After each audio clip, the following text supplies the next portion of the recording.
And he was taking practice in Kathiawar court. There was a Gujarati merchant in South Africa, Dada Bhai Abdullah. He asked Gandhi to come to South Africa to see his legal cases. So Gandhi's activities in South Africa we can divide in two segments. So the first phase of Gandhi's activities 1894 to 1906. This is the moderate phase of Gandhi. Moderate phase in South Africa. Look, Gandhi had inbuilt character to be a ruler. That is, the leadership character was inbuilt in Gandhi. His character of leadership.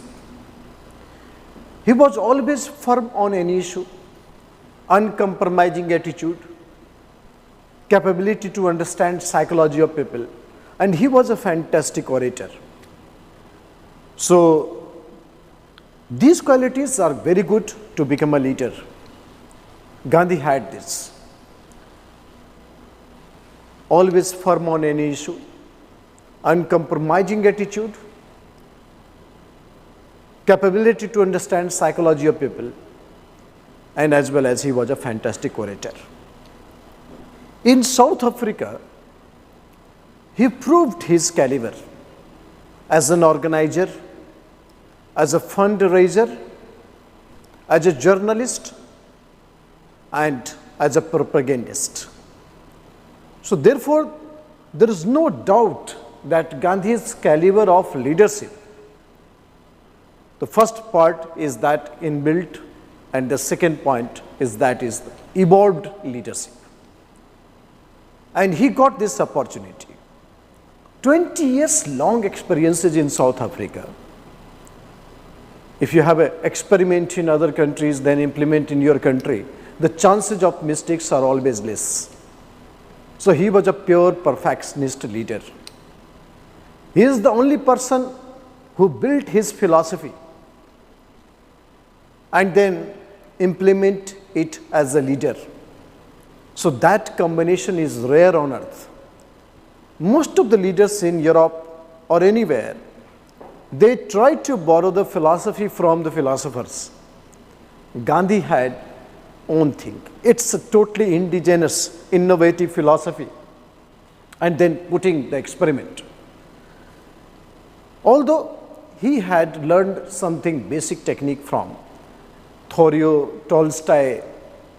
So Tolstoy or the Thoreau American political scientist, from whom Gandhi had learned the basic principle of civil disobedience movement. This was a very excellent input of foreign philosophers in making of Gandhi. He learned the basic technique of civil disobedience movement from here. The passive resistance. So in South Africa, when Gandhi had this phase 1894 to 1906, then he established Natal Indian Congress.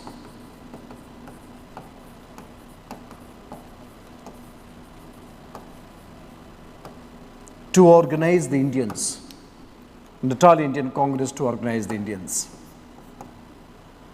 There were three types of Indians living in South Africa. The first was the indentured labor.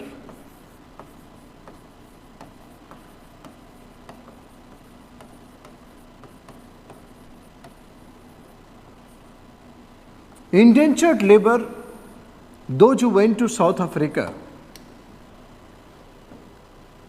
to work in plantation and the mines on the basis of contract. So contract labor. those who went to South Africa on the basis of this contract labor called indentured labor.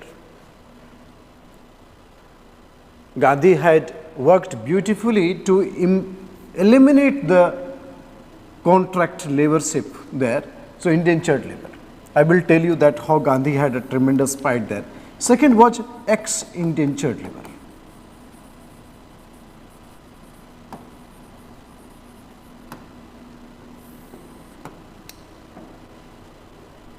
So those laborers who stayed in South Africa even after expiry of the term,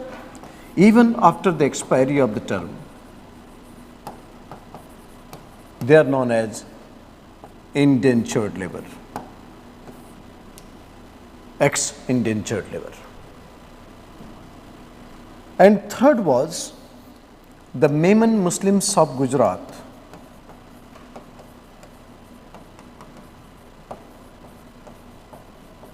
who went to South Africa for trade. They were the traders. So these three types of Indians were living indentured labor, the ex-indentured labor, and then Memon Muslims of Gujarat. They were the main population there in South Africa. So initially Gandhi worked to unite them,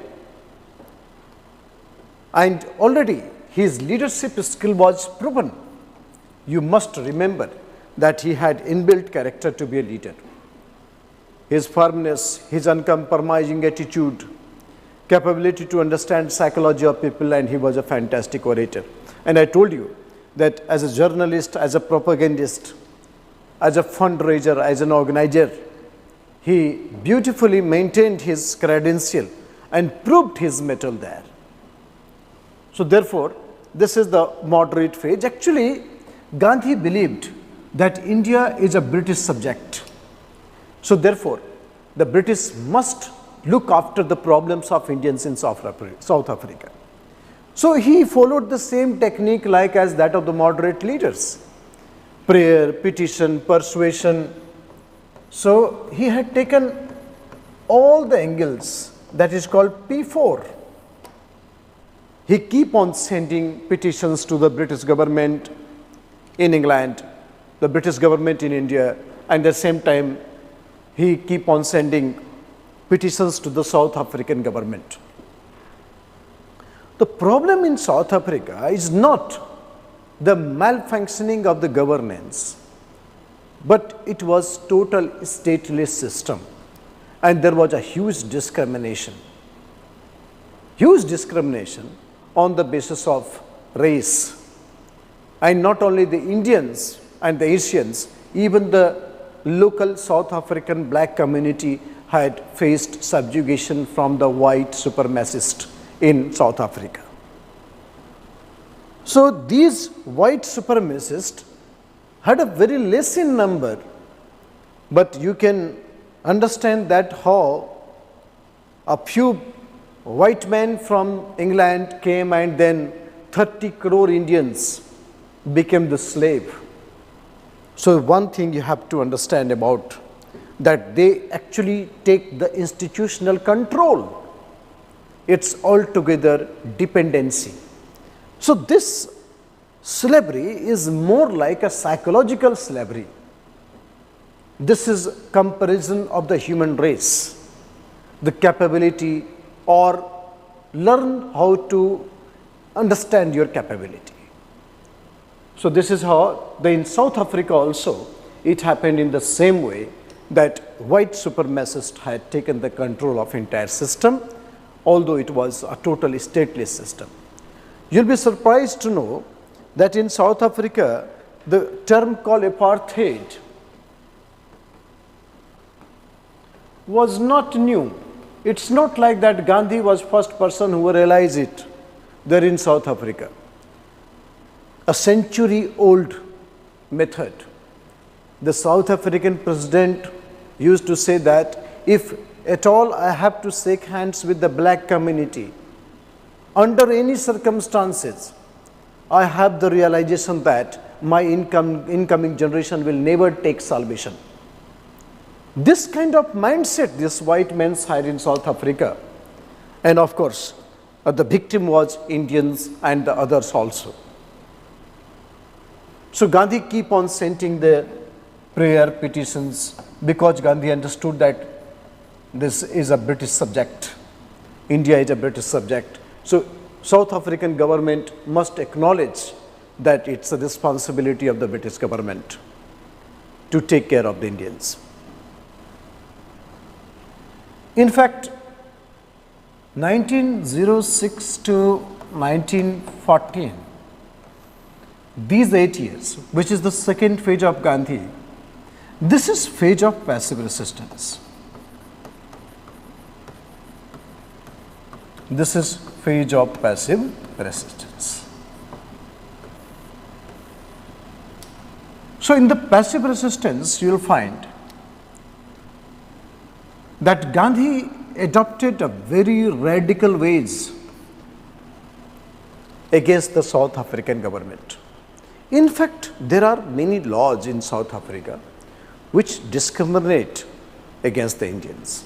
The laws like Registration Act. Suppose this, I talk about the Registration Act.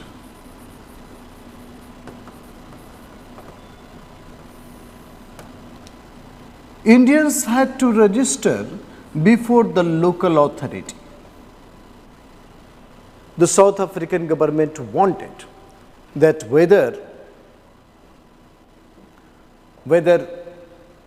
the Indians living in South Africa is legal or illegal, so registration was required. So Registration Act, and all Indians will get the identity card bearing their dates and other formalities, and that has to be produced. So Registration Act was simply to target those Indians living in South Africa even after expiry of the term, which is called indentured labor. Then second was Immoral Act.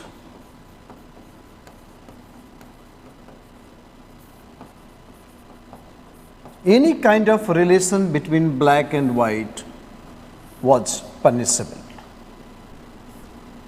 Invalidation of Marriage Act.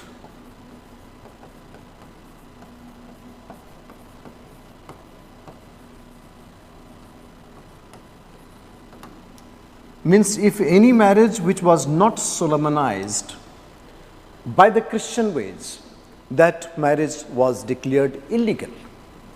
So Hindu marriage was illegal, Muslim marriage was illegal.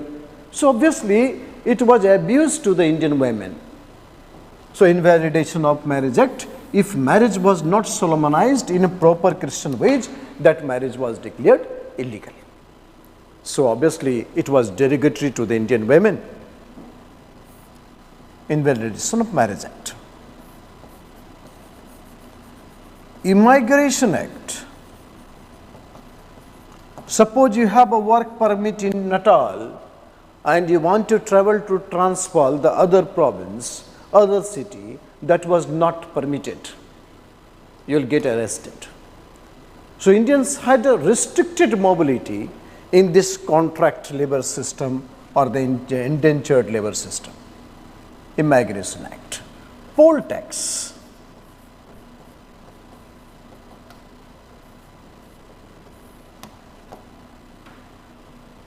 Those Indians who were living in South Africa even after expiry of the term,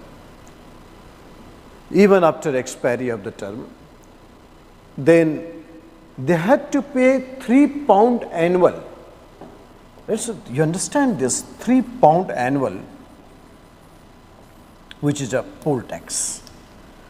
So £3 annual tax was a huge money. Those who are earning in shillings, few shillings a day, payment of £3 annual was a huge amount. So obviously the South African stateless system believed in racial discrimination was equally disturbing to the Indians. And obviously against such practices, the Gandhi had a theory called theory of passive resistance. Imagine the time when Gandhi was there in South Africa, and then Gandhi was resorting all these things. The state is stateless. Then how many times he might have faced the death point because of his own adventurism, but he was fearless. The person is not alone. The biggest strength lies in the fact that there is enormous power behind the person, and which is called power of truth. Truth is of such a tremendous form of energy that could be challenging to the thousands of the person, lakhs of the person, and versus one. So Gandhi's biggest strength lies in that is called truth. He was not bothering that how many supporters he had, but the power of the truth made him fearless. And that is what he gave the new concept to the world. When the whole world was burning with various types of problems, this is called Satyagraha.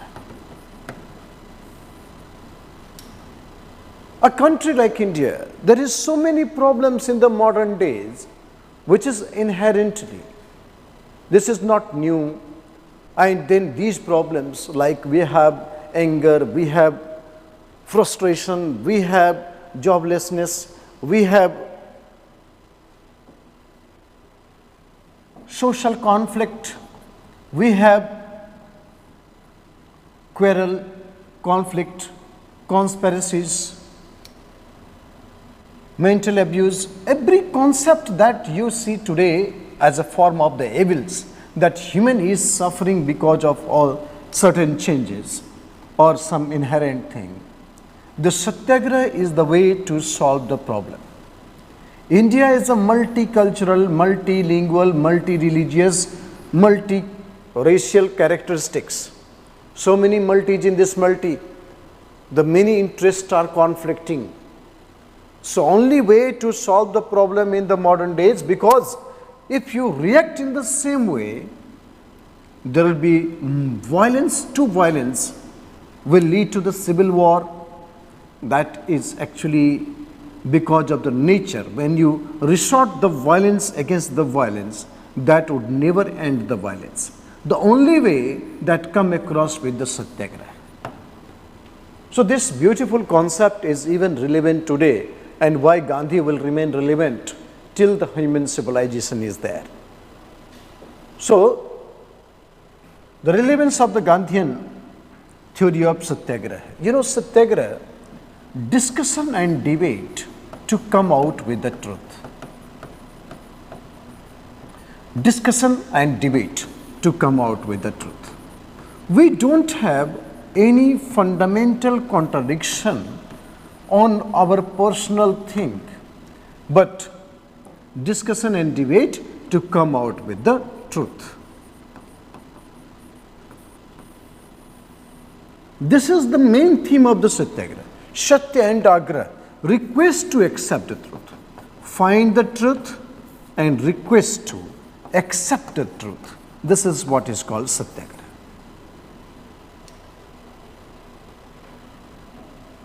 If there is not pure truth, although truth is always pure, if anything mixed in the truth, it does not remain as a truth. But you do not find the pure truth, then go for the relative truth. So according to Gandhi, there is a relative truth which could be accepted, and on the basis of comparison that which one is better. So relative truth, sapeksh satya, the relative truth should also be accepted. He said, Gandhi said, that do not find the evidence. You don't need evidence, because God is the witness of your deed. So make God witness of your deed. And if you find the truth and remain undeterred, do not change your logic or the path or compromise it. So stick with the truth, find the truth and remain undeterred. So make God witness of your deed and find the truth and remain undeterred. So Gandhi is asking that be fearless because you have power of truth. Power of truth.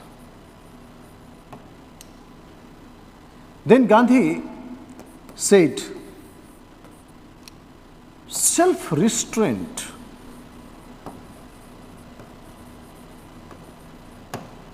even there is an extreme violence on you, Atma Sanyam, self-restraint. Only self-restraint will change the mind and heart of opponent. Mind and heart of opponent. Only self-restraint will change the mind and heart of the opponent. Even the wicked person will realize that yes, we have done the wrong thing. And thereafter, your mind and heart will change. Their mind and heart will change, and this is a big change that any wicked person can understood. So self-restraint to change the mind and heart of opponents. So these are some basic tenets of Satyagraha, and that will make the world possible on the basis of coexistence. Otherwise, the fundamental contradiction which is going on will shake the existence of the root of our civilization. And that is how the Gandhi is relevant even today. So it is not easy to become Gandhi, only Gandhi can become Gandhi. But we can follow Gandhi and find out the logic that why you should follow the Gandhi. The reason I told you, more and more you will study this man, more and more you will fall in love with this man.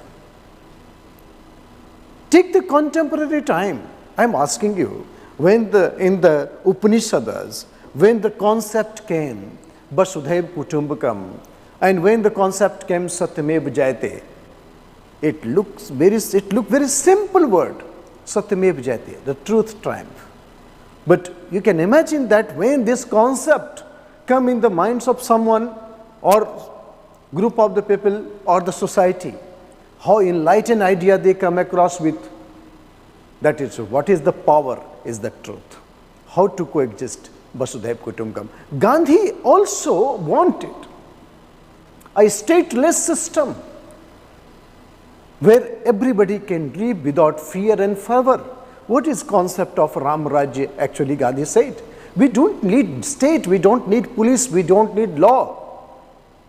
Why we need all these things? Because there is a conflict in the society.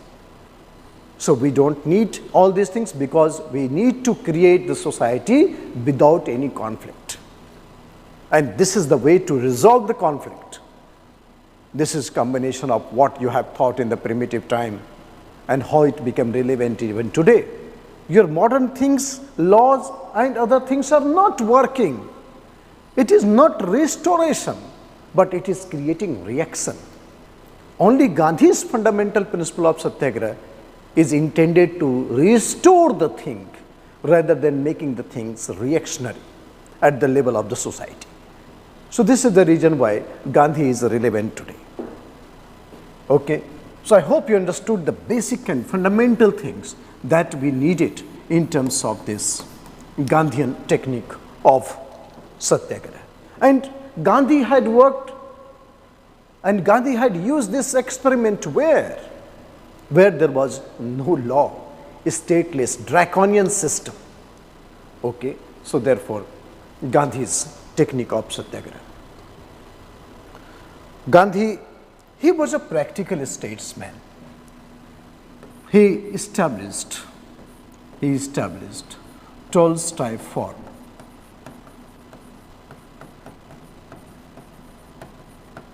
In South Africa, with the help of famous German architect Kallenbach, his friend Kallenbach, and Kallenbach helped Gandhi in shaping out the Tolstoy firm, and Sir Ratan Tata, Nizam of Hyderabad, gave donation to Gandhi. Sir Ratan Tata gave 25,000 rupees at that time. So Ratan Tata means Sir Jahangir Ratan Tata, the grandfather of. So here at this stage you can understand the Gandhian ways, Tolstoy farm in South Africa. Okay, so Gandhi, the complete journey from 1906 to 1914, it was based on the passive resistance, and he had created huge uproar there in South Africa. He was the global attention, and he make the world understood that what is apartheid and how we should fight against apartheid. I am giving one a beautiful illustration that Gandhi went to England from South Africa to highlight the issue of the problem of Indians there. So after reaching England, he wrote a letter to Tolstoy that, sir, I am doing such and such thing in South Africa. Then Tolstoy replied that, good luck. So Gandhi, coming back from England to South Africa, so the long journey, it's a ship, pani wala jahaj. So he decided to write the editorial for his newspaper. He was publishing the newspaper Indian Opinion. So he decided to write some editorials for his newspaper. That editorial was compiled in a book called Hind Swaraj. So Hind Swaraj is nothing but a compilation of the editorial of the Indian Opinion. So in this Hind Swaraj, Gandhi made a beautiful observation, what is called practical statesmen to think. He said that Indians were very much allured by the industrial civilization of West. Indians were very much allured by industrial civilization of the West, and therefore we readily accepted British rule over us. We did not oppose Britishers, we invited Britishers. So much fascination Indians had that yes, coming in contact with them, we will get modernized, we will learn something. So we have given so much spaces for them, and they take the due advantage, extra advantage, and therefore control over the institutions. And that is how the things started changing and the traders became the ruler. Otherwise, I would like to say that the Britishers never came to India with the objective of becoming the political power. It is circumstances in India persuaded Britain to aspire for the political power. Look at this golden statement. What I said, the Britishers never came to India with the objective of becoming the political power. It is circumstances in India which persuaded Britain to aspire for political power. And let's take the parallel statement of Gandhi. He said, Indians were very much allured by the industrial civilization of West, and therefore we readily accepted the British rule over us. This is how the question and the answer. So this is how the statesman should think and should implement, should understand, and that is the reason why he understood the basic character of the Britishers and the reason of turning into political power. And this is the reason why he went for empowerment of the Indians. We will see that it is not a struggle to get the political liberation. He was fighting for the mental liberation from the Britishers. It was war of morality of Indians versus the Britishers. He was trying to make Britishers realize that you did the wrong thing. And this realization will demoralize the Britishers. And this making the realization to the Britishers will upgrade the moral values of the Indians. This is how he was trying to play in between. But the basic thing, 20 years, long experiences in South Africa and his technique of Satyagraha. So these are the small things that you need to learn from the perspective of the Gandhi's activism in South Africa. Okay. Then the much hue and cry, Lord Hardinge the Viceroy, he went to South Africa. Conversation with General Smuts, the administrative chief of South Africa. General Smuts, C.F. Andrews, a great communicator and admirer of Gandhi. He was popularly known as Dinbandhu and Mohandas Karamchand Gandhi. After series of negotiations,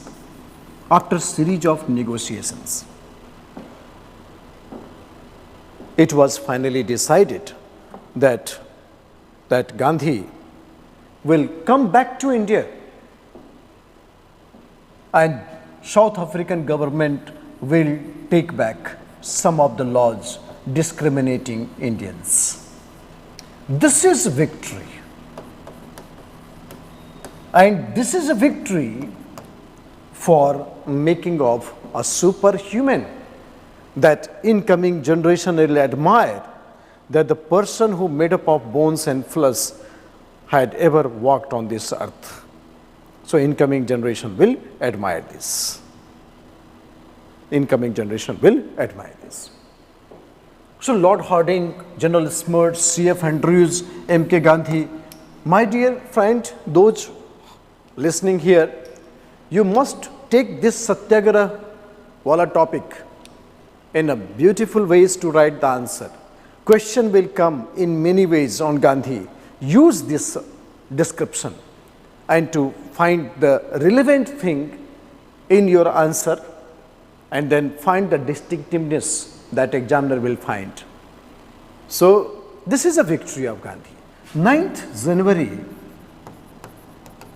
1915, Mohandas Karamchand Gandhi, normally we say the Mohandas Boria Bistar Saath, MBBS, came to India, and each year we celebrate the NRI Day. Gandhi came here for something exceptional, but we take the opportunity. NRI Day, please invest in India, please come to India, we have ease of doing the business. Gandhi is the super soft power of India. If you count some of the soft powers, then in my mind, only two persons can. It's Gautam Buddha because of your identity. And second is that Mohandas Karamchand Gandhi. These two persons are definitely India's super soft power, which you can utilize. Your identity can be put at the international level, right? This is what called soft power of India. Generally, you read the newspaper that what you are selling, what is your soft power, what is your soft skill. So definitely the Gandhi, Buddha and the Gandhi. I found myself, this is my personal opinion, you have so many iconic stars, but I found these two persons who were born on this land and had changed the perception of the world. So why Gandhi was an international, Gandhi is an international hero. Okay. So after coming to India, I am giving you some input regarding his early career in India. So after coming to India, Gandhi was not even a leader. Forget about the peasant leader. He started his career as a journalist. So he went to meet Gokhale, Gopal Krishna Gokhale. Gokhale, you know that he is a veteran in Indian politics. And Gokhale had a great connections in British political circle, British journalist, media, everywhere. So Gandhi went to meet Gokhale, and Gokhale gave two fundamental lessons to Gandhi. Look, age-wise, Gokhale was not so old. 1866 Gokhale born and 1869 Gandhi born. So Gokhale was only 3 years old than Gandhi, only 3 years. But I would like to mention two important instructions by Gokhale and why Gokhale is regarded as political guru of Gandhi, that you have to understand here.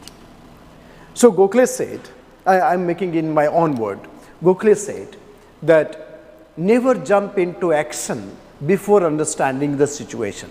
It is very common, means do not appear in examination if you don't have preparation for the prelims. Right? So never jump into action before understanding the situation means until unless you understand the Indian villages, until unless you understand the Indian public, do not initiate the politics.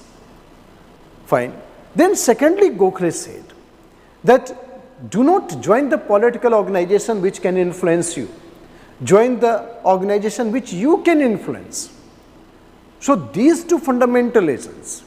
However, he suggested that you must join Congress. Congress is an organization where you can express your desire nationalist into Indian national movement.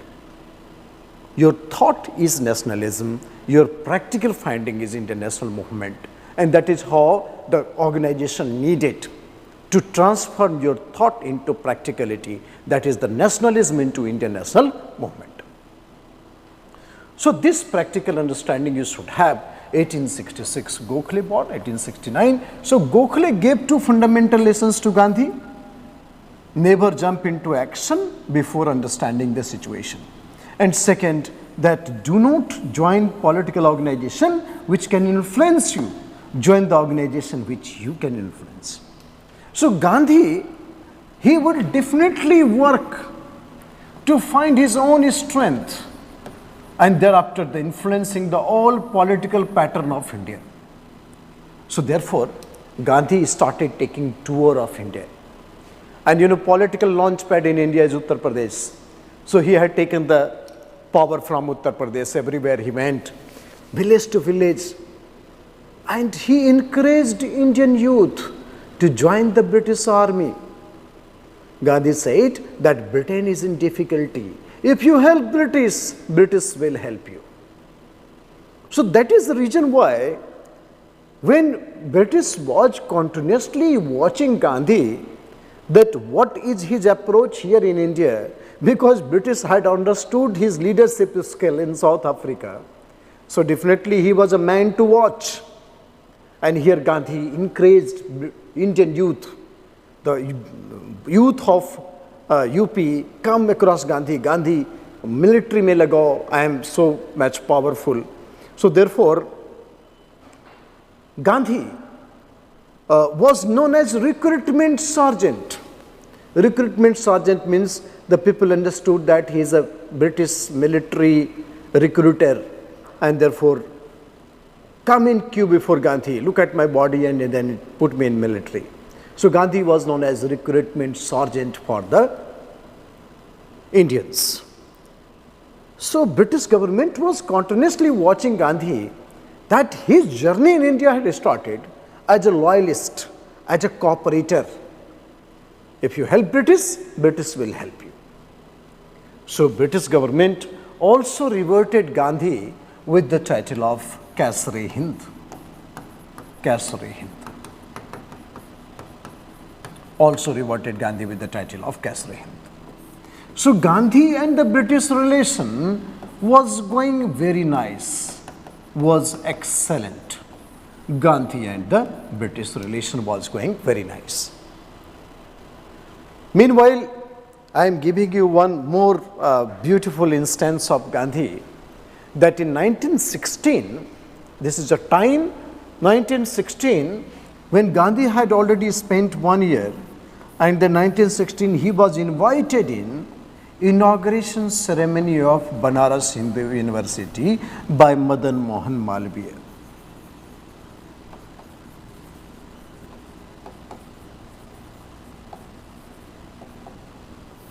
Madan Mohan Malviya. Inauguration ceremony of Banaras Hindu University. He was invited. I told you that he was not even a peasant leader. So, in this ceremony, Lord Hardinge, the Viceroy, was also invited. And this university was based on the college established by Annie Besant. Annie Besant, she established Banaras, a Central Hindu College at Banaras. So, Central Hindu College at Banaras was transformed into BHU by Madan Mohan Malviya. So, Annie Besant was also invited. Some top class Indian leaders were on the dais. Viceroy Lord Hardinge, Annie Besant and other leaders of the Congress.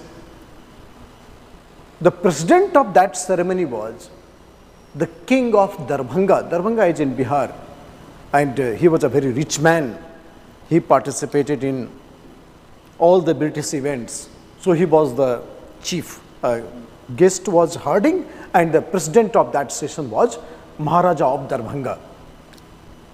So, everybody spoke.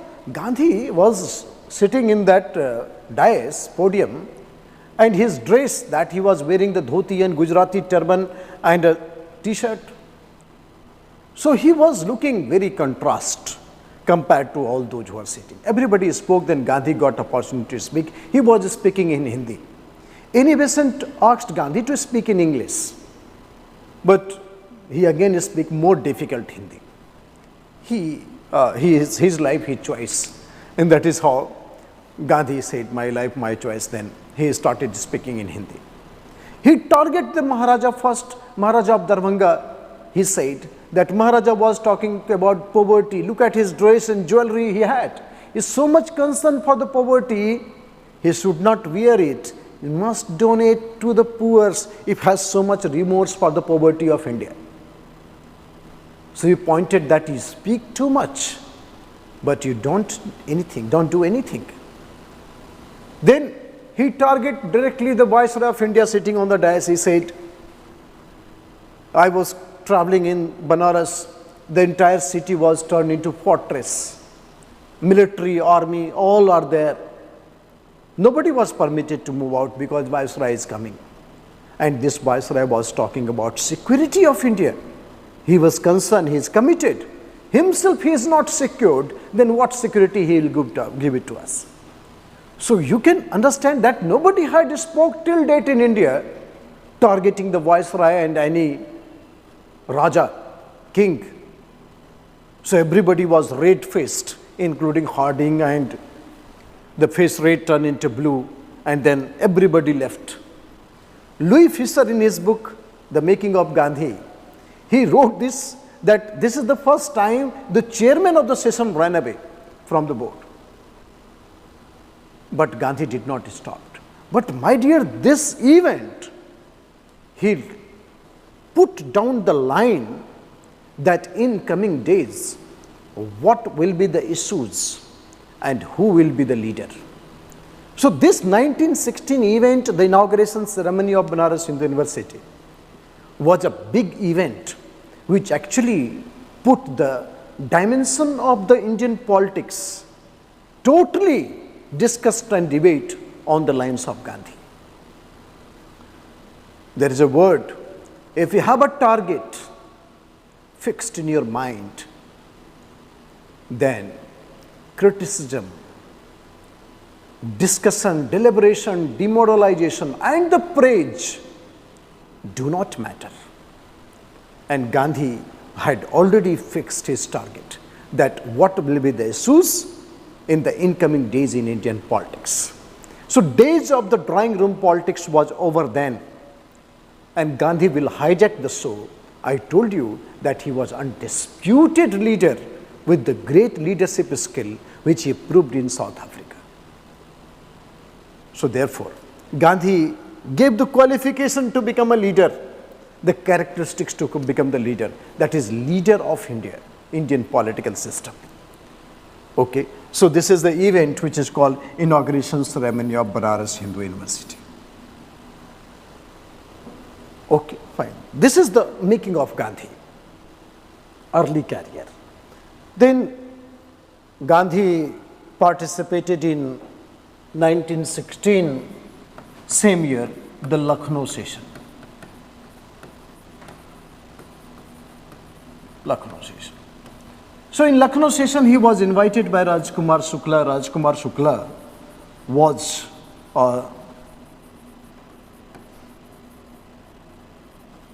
Jamindar, a small Jamindar from Champaran. Champaran is in Bihar. So he asked Gandhi to come to Champaran and to see the problems of indigo cultivator. So Gandhi, he made his first debut. This debut is there in the Champaran Satyagraha. What is the difference? So Champaran Satyagraha 1917, how beautifully he solved the issue of Champaran Satyagraha. So we will discuss in detail, but out of the many outcome of this Satyagraha, the committee, that is Indigo Commission, which was constituted by Governor of Bihar under the district magistrate of Champaran, called G.F. Salai Commission. So G.F. Salai Commission, in which Gandhi was also a member of that commission, and then this commission recommended many things. Out of the many things, I would like to personally quote one thing, that 25% of the total illegal collection by the British has to be returned. This is the one out of the many clause of that commission. There was a one point that the 25% of the total illegal collection has to be returned to the Indians. Then many people came to Gandhi, Gandhi sir, why didn't you ask about the 100% return? Illegal is illegal.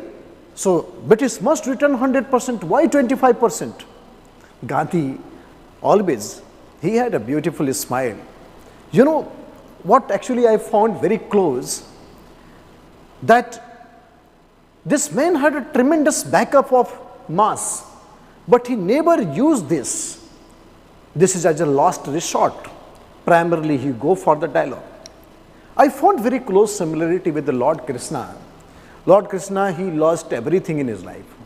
You know, that one connection I would like to make, that Lord Krishna, he's lost his original father and mother. He left his place. Those who nourish Lord Krishna was also left.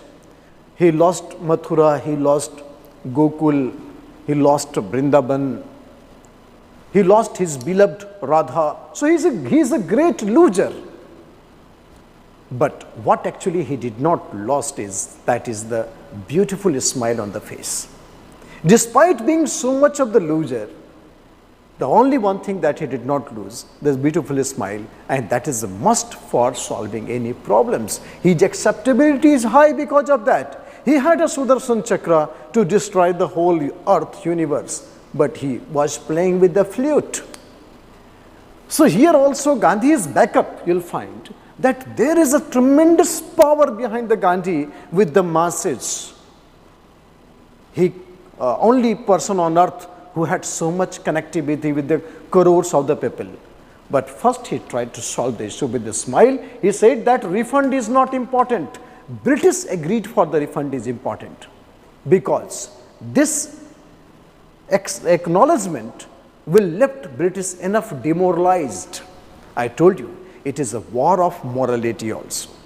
Indians must feel emboldened with high grade of morality, and British demoralization will make the empowerment of India and Indians. So therefore he said that refund is not important, British agreed for the refund is important, and it will left British enough demoralized that British would not commit same mistake and again, and will continue to remain on watch. So that is how the Gandhi's theory of leading the movement against the British was simply to restore the fault and not reactionary. And that is the reason why he chose the path of non-violence, because he understood that if Indians will commit small violence, the reactionary power of the British is so high that British would get enough excuse to go for the reactionary violence, and the rising nationalism, which is a nascent nationalism, will suppressed by the Britishers. So non-violence was to protect, nourish and nurture the rising tide of nationalism. Okay. So these concepts you have to understand while writing answers in the mains, which look very practical ways of explanation that how Gandhi was made an early career of Gandhi before he take part in the firebrand leader of the national movement. Okay. So we'll continue such topics for you. We will talk. I hope you understood the whole theme of the discussion, and then we'll proceed with some other ways of talking in the next phase of Gandhian issues. Thank you so much. Have a nice day.